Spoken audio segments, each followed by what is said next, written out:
Hello നമസ്കാരം. സഹകാരി rice പ്ലസിന്റെ current affairs ക്ലാസ്സിലേക്ക് എല്ലാവർക്കും സ്വാഗതം.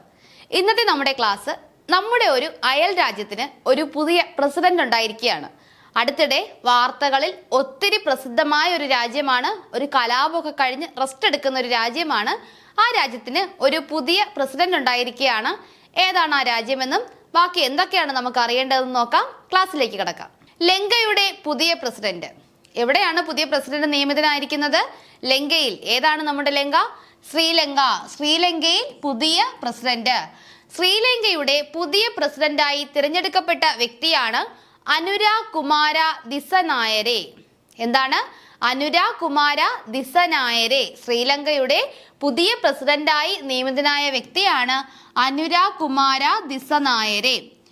ജനതാ വിമുക്തി പെരുമന പാർട്ടി. എന്താണ്? ജനതാ വിമുക്തി പെരുമന പാർട്ടി അല്ലെങ്കിൽ JVP പാർട്ടി ഉൾപ്പെട്ട നാഷണൽ പീപ്പിൾസ് പവർ സഖ്യത്തിന്റെ സ്ഥാനാർത്ഥിയായിരുന്നു അദ്ദേഹം. എന്താണ്? ജനതാ വിമുക്തി പെരുമന പാർട്ടി ഉൾപ്പെട്ട നാഷണൽ പീപ്പിൾസ് പവർ സഖ്യത്തിന്റെ സ്ഥാനാർത്ഥിയായിരുന്നു അനുര കുമാര ദിസനായരെ. പ്രതിപക്ഷ നേതാവായ സജിത് പ്രേമദാസനെ പരാജയപ്പെടുത്തിക്കൊണ്ടാണ് അനുര കുമാര ദിസനായരെ ശ്രീലങ്കയുടെ പ്രസിഡന്റ് ആയത്. ആരെയാണ് പരാജയപ്പെടുത്തിയത്? സജിത് പ്രേമദാസയെ പരാജയപ്പെടുത്തി. പ്രത്യേകതയുണ്ട്, തിരഞ്ഞെടുപ്പിന് വളരെയധികം പ്രത്യേകതയുണ്ട്. ചരിത്രത്തിൽ ആദ്യമായി 2ാം റൗണ്ട് വോട്ടെണ്ണലിലൂടെയാണ് വിജയിയെ പ്രഖ്യാപിച്ചത്. ചരിത്രത്തിൽ ആദ്യമായി ശ്രീലങ്കയിൽ 2ാം റൗണ്ട് വോട്ടെണ്ണലിലൂടെയാണ് വിജയിയെ പ്രഖ്യാപിച്ചത് എന്ന ഒരു പ്രത്യേകത ഈ തിരഞ്ഞെടുപ്പിനുണ്ട്. സാമ്പത്തിക പ്രതിസന്ധിയിൽ നട്ടം തിരിഞ്ഞ ശ്രീലങ്കയിൽ കലാപം പൊട്ടിപ്പുറപ്പെട്ട വർഷം. അപ്പോൾ ശ്രീലങ്ക വലിയ ഒരു സാമ്പത്തിക പ്രതിസന്ധിയിലാണ്, നമ്മൾ എല്ലാവരും അറിഞ്ഞ കാര്യമാണ്. അപ്പോൾ സാമ്പത്തിക പ്രതിസന്ധിയിൽ നട്ടം തിരിഞ്ഞ ശ്രീലങ്കയിൽ കലാപം പൊട്ടിപ്പുറപ്പെട്ട വർഷം ഏതാണ്?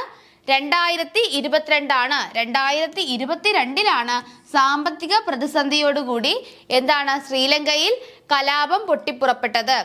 കലാപശേഷം നടന്ന ആദ്യ തിരഞ്ഞെടുപ്പാണിത് എന്ന പ്രത്യേകത കൂടിയുണ്ട്. കലാപശേഷം നടന്ന ആദ്യ തിരഞ്ഞെടുപ്പിലാണ് നമ്മുടെ അനുര കുമാര ദിസനായരെ ശ്രീലങ്കയുടെ പ്രസിഡന്റായി തിരഞ്ഞെടുത്തത്. ശ്രീലങ്കയുടെ നിലവിലെ പ്രസിഡന്റ് റെനിൻ വിക്രമസിംഗയാണ്. നിലവിലെ പ്രസിഡന്റ് എന്ന് പറയുമ്പോൾ ഇദ്ദേഹം സത്യപ്രതിജ്ഞ ചെയ്യുന്നത് വരെ ഉള്ള പ്രസിഡന്റ് ആരാണ്? റെനിൻ വിക്രമസിംഗയാണ് ശ്രീലങ്കയുടെ കഴിഞ്ഞ പ്രസിഡന്റ്, അല്ലെങ്കിൽ ഇപ്പോൾ പ്രസിഡന്റ് റെനിൻ വിക്രമസിംഗയാണ്. സത്യപ്രതിജ്ഞയോടുകൂടി ആള് മാറും. കലാപത്തെ തുടർന്ന് രാജിവെച്ച ശ്രീലങ്കയുടെ പ്രസിഡന്റ്, അതായത് സാമ്പത്തിക പ്രതിസന്ധിയോടുകൂടി ശ്രീലങ്കയിൽ പൊട്ടിപ്പുറപ്പെട്ട കലാപത്തെ തുടർന്ന് രാജിവെച്ച ശ്രീലങ്കയുടെ പ്രസിഡന്റാണ് ഗോതബയ രാജപക്സെ. ആരാണ്? ഗോതബയ രാജപക്സെയാണ് കലാപത്തെ തുടർന്ന് രാജിവെച്ച ശ്രീലങ്കയുടെ പ്രസിഡന്റ്. വളരെ ഇമ്പോർട്ടന്റ് ആണ്. ഒരു പുതിയ പ്രസിഡന്റ് വന്നതുകൊണ്ട് തന്നെയും പിന്നെന്താണ്, ലോകം മുഴുവൻ അറിഞ്ഞ ഒരു കാര്യമാണ് ശ്രീലങ്ക സാമ്പത്തിക പ്രതിസന്ധിയിലാണ് എന്ന കാര്യം. അപ്പോൾ ആ സാമ്പത്തിക പ്രതിസന്ധിയോടനുബന്ധിച്ചുണ്ടായ കലാപത്തെ തുടർന്ന് രാജിവെച്ച ശ്രീലങ്കൻ പ്രസിഡന്റാണ് ഗോതബയ രാജപക്സെ. രാജിവെച്ചതിനെ തുടർന്നാണ് ശ്രീലങ്കയിൽ റെനിൻ വിക്രമസിംഗെ പ്രസിഡന്റായി നിലവിൽ വരുന്നത്. അപ്പോൾ ഗോതബയ രാജപക്സെ രാജിവെച്ചതിനെ തുടർന്ന് പ്രസിഡന്റ് ആയ വ്യക്തിയാണ് റെനിൻ വിക്രമസിംഗെ എന്ന് ഓർത്തിരിക്കുക. അതിനുശേഷം തിരഞ്ഞെടുപ്പ് വന്നു. കലാപശേഷം നടന്ന ആദ്യ തിരഞ്ഞെടുപ്പാണ്. ആ തിരഞ്ഞെടുപ്പിലാണ് പുതിയ പ്രസിഡന്റ് നിലവിൽ വരുന്നു. ആരാണ്? അനുര കുമാര ദിസനായരെ ആണ് ശ്രീലങ്കയുടെ പുതിയ പ്രസിഡന്റ്. ലോകത്തെ ആദ്യ വനിതാ പ്രധാനമന്ത്രിയാണ് സിനിമാവോ ബന്ദാരനായക. ലോകത്തിൽ ആദ്യമായി ഒരു വനിത പ്രധാനമന്ത്രിയാകുന്ന രാജ്യം അത് ശ്രീലങ്കയാണ്. അതാരാണ്? സിനിമാവോ ബന്ദാരനായകയാണ് ലോകത്തെ ആദ്യ വനിതാ പ്രധാനമന്ത്രി. ശ്രീലങ്കയുടെ തലസ്ഥാനം ഏതാണ്? ജയവർദ്ധനപുരം കോട്ടയാണ് കോട്ടയാണ് തലസ്ഥാനം. ജയവർദ്ധനപുരം കോട്ട. അങ്ങനെയെങ്കിൽ ശ്രീലങ്കയുടെ വ്യാപാര തലസ്ഥാനം ഏതാണ്? കൊളംബോയാണ് ശ്രീലങ്കയുടെ വ്യാപാര തലസ്ഥാനം എന്നുകൂടി ഓർത്തിരിക്കുക. കുസാറ്റിന്റെ വൈസ് ചാൻസലർ. ഞാൻ കഴിഞ്ഞ ക്ലാസ്സിലും പറഞ്ഞു, ഒത്തിരി പുതിയ നിയമനങ്ങൾ വരികയാണ്. ഇതെല്ലാം നമ്മൾ പഠിച്ചു പോകണം. ഇപ്പോൾ അടുത്തിടെ നടന്ന ഒരു നിയമനമാണ്. കുസാറ്റിന് പുതിയൊരു വൈസ് ചാൻസലർ ഉണ്ടായിരിക്കുകയാണ്. എന്താണ് കുസാറ്റ്? കൊച്ചി ശാസ്ത്ര സാങ്കേതിക സർവകലാശാല. ഇതാണ് കുസാറ്റ്. കൊച്ചി ശാസ്ത്ര സാങ്കേതിക സർവകലാശാലയുടെ വൈസ് ചാൻസലറായി ചുമതലയേറ്റ വ്യക്തിയാണ് എം ജുനൈദ് ബുഷ്രി. ആരാണ്? എം ജുനൈദ് ബുഷ്രിയാണ് കൊച്ചി ശാസ്ത്ര സാങ്കേതിക സർവകലാശാലയുടെ വൈസ് ചാൻസലറായി ചുമതലയേറ്റ വ്യക്തി. കുസാറ്റിലെ ഭൗതിക ശാസ്ത്ര വിഭാഗം പ്രൊഫസറും ബോർഡ് ഓഫ് സ്റ്റഡീസ് ചെയർമാനുമാണ് ജുനൈദ് ബുഷ്രി. അപ്പോൾ ജുനൈദ് ബുഷ്രി ആരാണ്? കുസാറ്റിലെ ഭൗതിക ശാസ്ത്ര വിഭാഗം പ്രൊഫസറുമാണ്, ബോർഡ് ഓഫ് സ്റ്റഡീസിന്റെ ചെയർമാൻ കൂടിയാണ്. അപ്പോ കൊച്ചി ശാസ്ത്ര സാങ്കേതിക സർവകലാശാലയുടെ വൈസ് ചാൻസലറായി ചുമതലയേറ്റ വ്യക്തിയാണ് എം ജുനൈദ് ബുഷ്രി. ABC പദ്ധതി എന്താണ്? ABC പദ്ധതി നമുക്കെല്ലാവർക്കും വളരെയധികം വേണ്ടപ്പെട്ട ഒരു പദ്ധതിയാണ് ABC പദ്ധതി.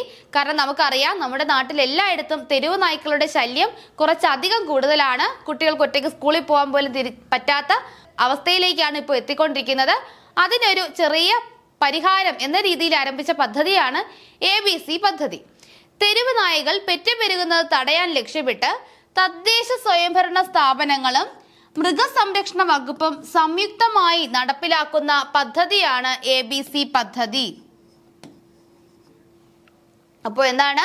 തെരുവ് നായ്ക്കൾ പെറ്റുപെരുകുന്നത് തടയാൻ ലക്ഷ്യമിട്ട് തദ്ദേശ സ്വയംഭരണ സ്ഥാപനങ്ങളും മൃഗസംരക്ഷണ വകുപ്പും സംയുക്തമായി നടപ്പിലാക്കുന്ന പദ്ധതിയാണ് ABC പദ്ധതി. ABC എന്നതുകൊണ്ട് ഉദ്ദേശിക്കുന്നത് അനിമൽ ബർത്ത് കൺട്രോൾ പദ്ധതി. ABC അനിമൽ ബർത്ത് കൺട്രോൾ പദ്ധതി. പേവിഷബാധയ്ക്കെതിരെ നായ്ക്കളെ വന്ധീകരിച്ച് വാക്സിനേഷൻ നൽകി തെരുവ് നായ്ക്കളുടെ എണ്ണം നിയന്ത്രിക്കാൻ ലക്ഷ്യമിടുന്ന പദ്ധതിയാണ് ABC പദ്ധതി. അപ്പോൾ എന്താണ്? പേവിഷബാധയ്ക്കെതിരെ നായ്ക്കളെ വന്ധീകരിക്കുക. നായ്ക്കളെ വന്ധീകരിച്ച് അവർക്ക് എന്ത് നൽകുന്നു? വാക്സിനേഷൻ നൽകുന്നു. വാക്സിനേഷൻ നൽകി തെരുവ് നായ്ക്കളുടെ എണ്ണം നിയന്ത്രിക്കാൻ ലക്ഷ്യമിടുന്ന പദ്ധതിയാണ് ABC പദ്ധതി, അനിമൽ ബർത്ത് കൺട്രോൾ പദ്ധതി. നാർക്കോട്ടിക് ബ്യൂറോ മേധാവിയായി നിയമിതനായ വ്യക്തിയാണ് അനുരാഗ് ഗാർഗ്. ആരാണ്?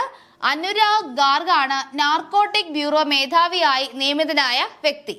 നിലവിൽ അദ്ദേഹം BSF അഡീഷണൽ ഡയറക്ടറാണ്. നിലവിൽ അനുരാഗ് ഗാർഗ് BSFന്റെ അഡീഷണൽ ഡയറക്ടറാണ്. അപ്പോൾ അടുത്തതായി നാർക്കോട്ടിക് ബ്യൂറോ മേധാവിയായി നിയമിതനാകാൻ പോകുന്ന വ്യക്തിയാണ് അനുരാഗ് ഗാർഗ്. നിലവിൽ BSFന്റെ അഡീഷണൽ ഡയറക്ടർ കൂടിയാണ് അനുരാഗ് ഗാർഗ് എന്ന് ഓർത്തിരിക്കുക. ജലമ്യൂസിയം. കേരളത്തിൽ ജലമ്യൂസിയം നിലവിൽ വരുന്ന ജില്ല ഏതാണ്? തിരുവനന്തപുരമാണ്. കേരളത്തിൽ ജലമ്യൂസിയം നിലവിൽ വരുന്ന ജില്ലയാണ് തിരുവനന്തപുരം. തിരുവനന്തപുരം ജില്ലയിലെ വെള്ളയമ്പലത്തെ വെല്ലിംഗ്ടൺ വാട്ടർ വർക്ക്സ് കെട്ടിടമാണ് ജലമ്യൂസിയം ആക്കുന്നത്. അപ്പോ തിരുവനന്തപുരത്ത് എവിടെയാണ്? വെള്ളയമ്പലത്താണ്. വെള്ളയമ്പലത്തെ വെല്ലിംഗ്ടൺ വാട്ടർ വർക്ക്സ് കെട്ടിടമാണ് പുതിയ ജലമ്യൂസിയമായി മാറാൻ പോകുന്നത്. ജലസേചനം, ജലനിധി, ഭൂജലം. ജലസേചനം, ജലനിധി, ഭൂജലം തുടങ്ങിയ സർക്കാർ വകുപ്പുകളുമായി ബന്ധപ്പെട്ട കാര്യങ്ങൾ ജലമ്യൂസിയത്തിൽ ഉണ്ടായിരിക്കും. അപ്പോൾ തുടങ്ങിയ പദ്ധതികളുമായി ബന്ധപ്പെട്ടതും ജലവകുപ്പുകളുമായി ബന്ധപ്പെട്ട കാര്യങ്ങളും എവിടെ ഉണ്ടായിരിക്കും? നമ്മുടെ പുതിയ ജലമ്യൂസിയത്തിൽ ഉണ്ടായിരിക്കും. ഡോക്ടേഴ്സ് വിത്തൗട്ട് ബോർഡേഴ്സ് വളരെ ഇമ്പോർട്ടൻ്റ് ആയിട്ടുള്ള ഒരു ന്യൂസ് ആണ്. ഡോക്ടേഴ്സ് വിത്തൗട്ട് ബോർഡേഴ്സ് എന്ന് പറയുന്നത് ഫ്രാൻസ് ആസ്ഥാനമായി പ്രവർത്തിക്കുന്ന ഡോക്ടേഴ്സിന്റെ ഒരു സന്നദ്ധ സംഘടനയാണ്. ഇത് ലോകത്തുടനീളം സംഘർഷവും പകർച്ചവ്യാധി ബാധിത മേഖലകളിൽ ആതുര സഹായം എത്തിക്കുന്ന ഒരു സംഘടനയാണ്. ലോകത്ത് എവിടെയെല്ലാം പകർച്ചവ്യാധി ഉണ്ടായി ജനങ്ങൾ ബുദ്ധിമുട്ടുന്നുവോ, അതല്ലെങ്കിൽ സംഘർഷമുണ്ടായി, യുദ്ധമോ അല്ലെങ്കിൽ എന്തെങ്കിലും അപകടമോ ഒക്കെ ഉണ്ടായി ആരോഗ്യപരമായി ബുദ്ധിമുട്ടുന്ന ആളുകളുണ്ടെങ്കിൽ അവിടെയൊക്കെ ചെന്ന് ആതുര സഹായം എത്തിക്കുന്ന ഒരു സന്നദ്ധ സംഘടനയാണ് ഡോക്ടേഴ്സ് വിത്തൗട്ട് ബോർഡേഴ്സ്. ഇത് റഷ്യയിലും പ്രവർത്തിക്കുന്നുണ്ട്. പക്ഷേ റഷ്യയിലെ തങ്ങളുടെ 32 വർഷത്തെ പ്രവർത്തനം ഡോക്ടേഴ്സ് വിത്തൗട്ട് ബോർഡേഴ്സ് നിർത്തുകയാണ്. എത്രയാണ്? 32 വർഷത്തെ റഷ്യയിലെ തങ്ങളുടെ 32 വർഷത്തെ പ്രവർത്തനം നിർത്തുന്നതായിട്ട് ഡോക്ടേഴ്സ് വിത്തൗട്ട് ബോർഡേഴ്സ് അറിയിച്ചിരിക്കുകയാണ്. എന്തു തന്നെയായിരിക്കും കാരണം? റഷ്യ യുക്രൈൻ യുദ്ധം തന്നെയാണ് കാരണം. യുദ്ധം കാരണം ഡോക്ടേഴ്സ് വിത്തൗട്ട് ബോർഡേഴ്സ് റഷ്യയിലെ തങ്ങളുടെ 32 വർഷത്തെ പ്രവർത്തനമാണ് നിർത്തുന്നത്. 1992 മുതൽ ഈ സംഘടന റഷ്യയിൽ പ്രവർത്തിക്കുന്നു. എന്നു മുതലാണ്? 1992 മുതൽ ഈ സംഘടന റഷ്യയിൽ പ്രവർത്തിക്കുന്നുണ്ട്. ഭവനരഹിതർ, അഭയാർത്ഥികൾ, എയ്ഡ്സ് രോഗബാധിതർ തുടങ്ങിയവരുടെ ക്ഷേമത്തിനായിട്ടാണ് 1992 മുതൽ റഷ്യയിൽ ഈ സംഘടന പ്രവർത്തിക്കുന്നത്. ആർക്കൊക്കെ വേണ്ടിയിട്ടാണ്? ഭവനരഹിതർ, അഭയാർത്ഥികൾ, എയ്ഡ്സ് രോഗബാധിതർ. ഭവനരഹിതർ, അഭയാർത്ഥികൾ, എയ്ഡ്സ് രോഗബാധിതർ തുടങ്ങിയവരുടെ ക്ഷേമത്തിനായി 1992 മുതൽ ഡോക്ടേഴ്സ് വിത്തൗട്ട് ബോർഡേഴ്സ് എന്ന സംഘടന റഷ്യയിൽ പ്രവർത്തിക്കുന്നുണ്ട്. ഡോക്ടേഴ്സ് വിത്തൗട്ട് ബോർഡേഴ്സ് സംഘടനയുടെ ആസ്ഥാനം ഫ്രാൻസ് ആണെന്ന് ഓർത്തിരിക്കുക. ഫ്രാൻസ് ആണ് ആസ്ഥാനം. അവർ പ്രവർത്തനം നിർത്തിയ രാജ്യമാണ് ഏത്? റഷ്യ. റഷ്യയിൽ അവരുടെ പ്രവർത്തനം നിർത്തിയിരിക്കുകയാണ്. ഡോക്ടേഴ്സ് വിത്തൗട്ട് ബോർഡേഴ്സിന്റെ ആസ്ഥാനം ചോദിച്ചാൽ പറയുക ഫ്രാൻസ് ആണ്. ജോർദാനിൽ പുതിയ പ്രധാനമന്ത്രി. ശ്രീലങ്കയിൽ പുതിയ പ്രസിഡന്റ്, ജോർദാനിൽ പുതിയ പ്രധാനമന്ത്രി. ജോർദാനിൽ പുതിയ പ്രധാനമന്ത്രിയായി നിയമിതനായ വ്യക്തിയാണ് ജാഫർ ഹസൻ. ആരാണ്? ജാഫർ ഹസൻ. ജാഫർ ഹസൻ ആണ് ജോർദാനിൽ പുതിയ പ്രധാനമന്ത്രിയായി നിയമിതനായിരിക്കുന്നത്. ജോർദാനിലെ അബ്ദുല്ല രാജാവാണ് ജാഫർ ഹസനെ പുതിയ പ്രധാനമന്ത്രിയായി നിയമിച്ചത്. ഓർത്തിരിക്കുക, ജോർദാനില് ഒരു രാജാവുണ്ട്. രാജാവിന്റെ പേരാണ് അബ്ദുല്ല. ജോർദാനിലെ അബ്ദുല്ല രാജാവാണ് പുതിയ പ്രധാനമന്ത്രിയെ നിയമിച്ചത്. വളരെ പ്രാധാന്യമർഹിക്കുന്ന വാർത്തകളാണ് ക്ലാസ്സിലൂടെ നിങ്ങൾക്ക് മുന്നിൽ അവതരിപ്പിച്ചത്. അടുത്ത ക്ലാസ്സിലൂടെ വീണ്ടും കാണാം. താങ്ക്